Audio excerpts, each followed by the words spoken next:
Hello everyone, welcome to today's video. आज के video बेहद खास रहने वाला है उन सभी बच्चों के लिए जो एम्स की तैयारी कर रहे हैं। Today we are going to know the winning strategy कि एम्स में किस तरह से सिलेक्शन लेना है। एग्जाम नजदीक आ चुका है, एम्स का डेट भी आ चुका है, जून 28 को एम्स का डेट है।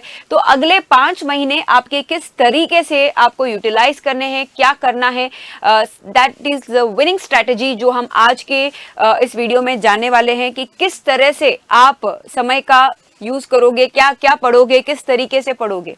एक फाइनल स्ट्रैटेजी जो आपका सिलेक्शन सुनिश्चित कर सके। So let's begin. तो भाई सबसे पहले तो आपको पता है एम्स बीएससी नर्सिंग का जो हमारा जो स्ट्रैटेजी है इसमें अपन टारगेट क्या कर रहे हैं। एम्स बीएससी नर्सिंग का एंट्रेंस एग्जामिनेशन टारगेट कर रहा है और जैसे कि आपको पता है इसका जो मोड है ये सीबीटी मोड होता है, यानी कि जो एम्स का पेपर होता है ये कंप्यूटर बेस्ड है, ये ऑनलाइन मोड है बेटा। ऑनलाइन मोड यानी कि इसमें फिजिक्स, केमिस्ट्री, बायोलॉजी और जीके आते हैं। फिजिक्स के कितने सवाल आते हैं? 30 सवाल। केमिस्ट्री के कितने आते हैं? 30। बायो के कितने आते हैं? 30 टोटल। जीके के आते हैं 10। कुल मिला के आपके 100 सवाल है। 100 सवाल है और यहाँ पर नेगेटिव मार्किंग भी है। अगर आपने गलत कर दिया कोई क्वेश्चन तो आपका -1/3 नेगेटिव मार्किंग हो जाएगा। एक सवाल का, एक क्वेश्चन का 1 मार्क्स है। 100 क्वेश्चंस 100 मार्क्स। ये टोटल 100 नंबर का पेपर है। लेकिन अगर आपके नेगेटिव मार्किंग हो गई, कोई भी प्रश्न गलत हो गया तो -1/3 हो जाएगा। ये इसका एग्जाम पैटर्न है। ऊपर से ये कंप्यूटर बेस्ड एग्जाम है यानी ऑनलाइन मोड में होने वाला है। तो आपको विशेष रूप से ध्यान रखना है कि किस तरीके से आप गलतियों को कम करोगे। नेगेटिव मार्किंग जितना मतलब बच के रहोगे ना, जितने नेगेटिव क्वेश्चंस कम करोगे, जितने गलत क्वेश्चंस कम करोगे और जो पॉजिटिव यानी कि आपके जो टोटल क्वेश्चंस जो करेक्ट है, करेक्ट क्वेश्चंस की संख्या ज्यादा हो, इनकरेक्ट क्वेश्चंस की संख्या कम हो, तो आपका ऑटोमेटिकली एक्यूरेसी बढ़ेगा और सिलेक्शन होने के चांसेस होंगे। So here today we are going to learn किस तरह से सवाल सही करने हैं ज्यादा और नेगेटिव मार्किंग से कैसे बचना है। तो भाई सबसे पहले तो सब्जेक्ट्स आपको पता ही है, फिजिक्स, केमिस्ट्री, बायोलॉजी और जीके। एम्स में 4 सब्जेक्ट्स होते हैं, फिजिक्स, केमिस्ट्री, बायोलॉजी और जीके।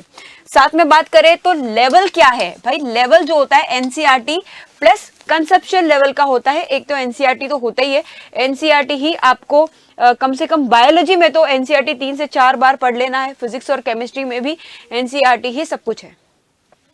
एनसीईआरटी पढ़े और उसके बाद एमसीक्यू सॉल्व करें, ठीक है। कंपटीशन, भाई कंपटीशन तो जैसे कि पता है ऑल इंडिया एग्जाम है, एम्स का नर्सिंग एंट्रेंस एग्जाम है, तो of course very high competition तो है ही।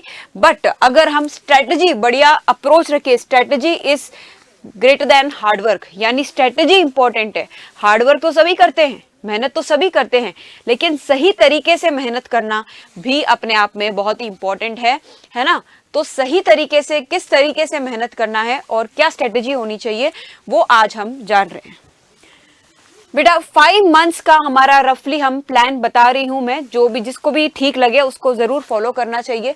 थोड़ा बहुत आप अपने हिसाब से ऊपर नीचे कर सकते हैं प्लान को, जैसे आपको सहूलियत हो उसी प्रकार से, बट मोटा मोटा ये आपका प्लान रहना चाहिए।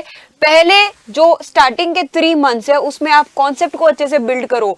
कोई भी कॉन्सेप्ट अभी तक आपने नहीं पढ़ा है उसको फटाफट से सीख लो, ठीक है। जनवरी, फरवरी, मार्च, पहले 3 महीने यानी कि जनवरी, फरवरी, मार्च, इन 3 महीनों को आपको क्या करना है? कॉन्सेप्ट पे सुधार देना है। उसके बाद में मंथ 4 यानी चौथे महीने में, अप्रैल की बात करें तो अप्रैल में आप क्या करेंगे बेटा? रिवीजन एंड एमसीक्यू लगाएंगे। कॉन्सेप्ट बिल्डिंग कैसे करेंगे? एनसीईआरटी को पढ़ के और एमसीक्यूज प्रैक्टिस करके, ठीक है। रिवीजन एंड पीवाईक्यूज करेंगे अप्रैल में, और मई मंथ में आप फुल टेस्ट देंगे, ठीक है। मई मंथ पूरा आप टेस्ट देंगे। जितने ज्यादा टेस्ट दोगे उतना ज्यादा आपका एक्यूरेसी बढ़ता जाएगा। टेस्ट क्यों देते हैं? ताकि आपकी एक्यूरेसी बढ़े। प्रैक्टिस के माध्यम से ही आप इंप्रूव हो सकते हैं, ठीक है। गोल अपना क्या है इन 5 महीनों में? गोल ये है कि बेसिक स्ट्रांग हो, स्पीड भी बढ़े, साथ में कॉन्फिडेंस भी हो, क्योंकि स्पीड भी इंपॉर्टेंट है। एक क्वेश्चन के लिए आप 10 मिनट टाइम लगाओगे तो उससे काम नहीं बनेगा। लिमिटेड टाइम में आपको क्वेश्चन सॉल्व करने हैं, तो स्पीड भी आपका अच्छा होना चाहिए, ओके। सो हम बात कर रहे हैं यहाँ पे फर्स्ट मंथ यानी कि जनवरी का क्या स्ट्रेटेजी रहने वाला है।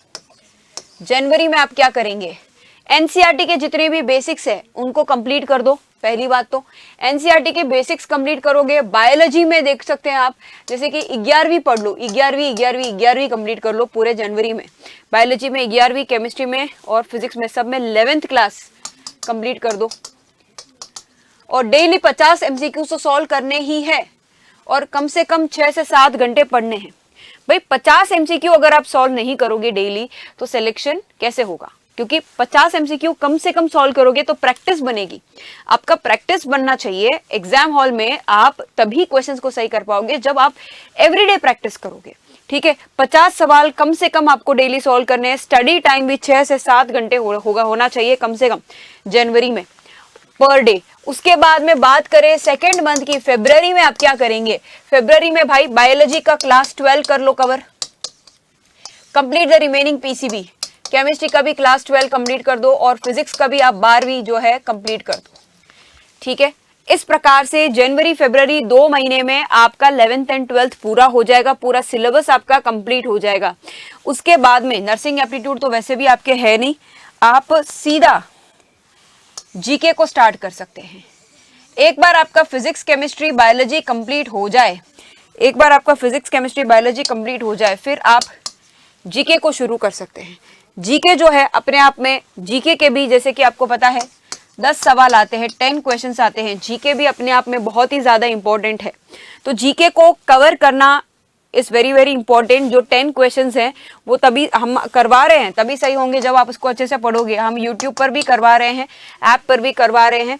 ठीक है, जीके के क्वेश्चंस, हाँ जीके के भी क्वेश्चंस आपको प्रैक्टिस करने हैं। और डेली फरवरी में आते आते डेली आपका 80 से लेके 100 क्वेश्चंस पर डे करना है, धीरे धीरे बढ़ाना है।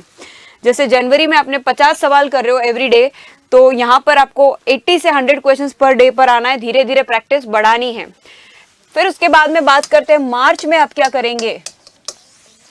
तो मार्च में फुल पीसीबी सिलेबस तो कंप्लीट हो जाएगा। उसका आप क्या करोगे, फुल सिलेबस का रिवीजन करोगे। जीके भी कंप्लीट करना है और पीसीबी भी पूरी तरह। कुछ बच गया है जनवरी फरवरी में आपसे नहीं हो पाया, कोई टफ टॉपिक था रह गया है, वो सारा आप मार्च में कंप्लीट करो। और फोकस ऑन वीक टॉपिक्स, कौन कौन से आपके टॉपिक्स वीक है उस पर फोकस करो। जैसे कि किसी बच्चे को करंट इलेक्ट्रिसिटी में दिक्कत हो रही है, या ऑल्टरनेटिंग करंट में दिक्कत हो रही है, ठीक है, या फिर किसी को ऑर्गेनिक केमिस्ट्री में दिक्कत हो रही है, तो उस पे आप ज्यादा ध्यान दो। जो आपका वीक पोर्शन है, जो आपका कमजोर पोर्शन है, उसको ज्यादा फोकस करो। कॉन्सेप्ट बेस्ड क्वेश्चंस को सॉल्व करो और वीकली टेस्ट भी दे दो। ठीक है, इस तरह से आपका मार्च का प्लान होना चाहिए। फिर हम बात करते हैं अप्रैल की। अप्रैल में क्या करेंगे आप। अप्रैल में 2 से 3 रिविजन्स करेंगे पीसीबी का, क्योंकि अब तक आपका पूरा कंप्लीट हो जाएगा। तो आप 2 से 3 बार रिवाइज करेंगे जितना भी फिजिक्स केमिस्ट्री बायोलॉजी है। उसके बाद में आप पीवाईक्यूज को सॉल्व करेंगे, टेस्ट देंगे और मॉक टेस्ट देंगे। Mock test, MCQ and PYQ को सॉल्व। ये जो अप्रैल मंथ है, इसमें ऐसा नहीं कि आप सिलेबस खोल के बैठे हैं अभी अप्रैल में कि चलो तैयारी शुरू करते हैं।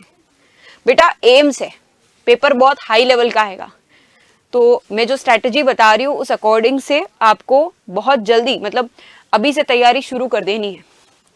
ठीक है ना। और उसके बाद में मंथ 5 यानी हम बात करते हैं मई मंथ की। तो मई में आप क्या करोगे, फुल लेंथ टेस्ट देंगे, मिस्टेक्स को एनालाइज करेंगे, टाइम मैनेजमेंट पे फोकस करेंगे, एक्यूरेसी कि भाई कहाँ गलत हो रहा है। मान लो फिजिक्स में कुछ गलतियां हो रही है, कौन कौन से चैप्टर में गलती हो रही है। अच्छा, रे ऑप्टिक्स में गलती हो रही है तो कैसे सुधारा जा सकता है, इसको आप रिवाइज करो वापस। देखो क्या कमी रह रही है, कौन सा फॉर्मूला आपको याद नहीं रह रहा है, कौन सा आपको किस इक्वेशन में आप केमिस्ट्री के इक्वेशंस याद नहीं रख पा रहे हो, है ना। कौन कौन से जो बायोलॉजी के कॉन्सेप्ट्स है उसमें आप कंफ्यूज हो रहे हो, वो सारी चीजों को आप रिवाइज करोगे। जब आप टेस्ट दोगे उसमें गलतियां होंगी, और केवल टेस्ट देके राजी नहीं होना है। टेस्ट देके राजी नहीं होना कि हाँ हमने टेस्ट दे दिया।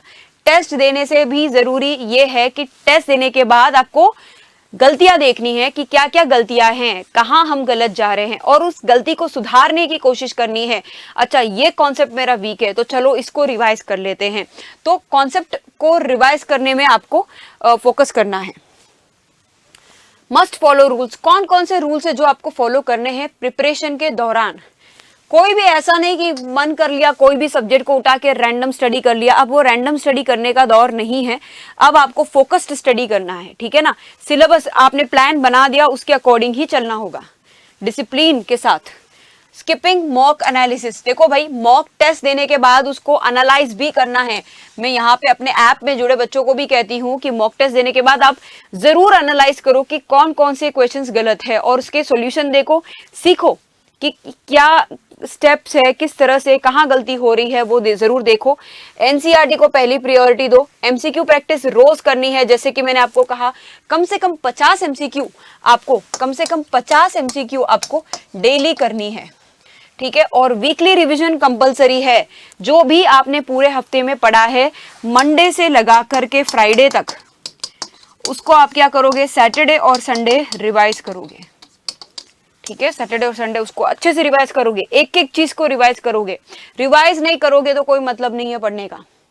पढ़ के आप राजी जरूर हो जाना कि हाँ भाई अपना सिलेबस कंप्लीट हो गया। सिलेबस कंप्लीट होने से सिलेक्शन नहीं होता है, रिवाइज भी करना है, उसको याद भी रखना है, रिकॉल भी करना है, ठीक है।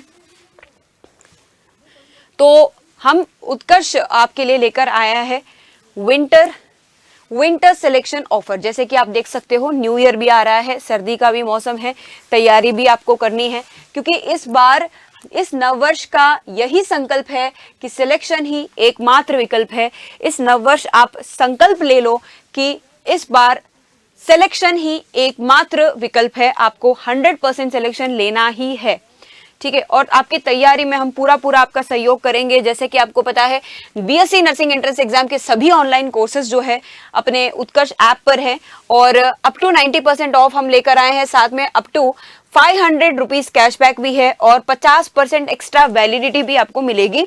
और ये ऑफर जो है 30 दिसंबर तक है बेटा, ठीक है। 50% एक्स्ट्रा वैलिडिटी भी, 10% एक्स्ट्रा ऑफ मिल रहा है सभी नए स्टूडेंट्स के लिए NY10 कोड लगाने पर, और एग्जिस्टिंग स्टूडेंट्स के लिए वैलिडिटी एक्सटेंशन का भी ऑप्शन है।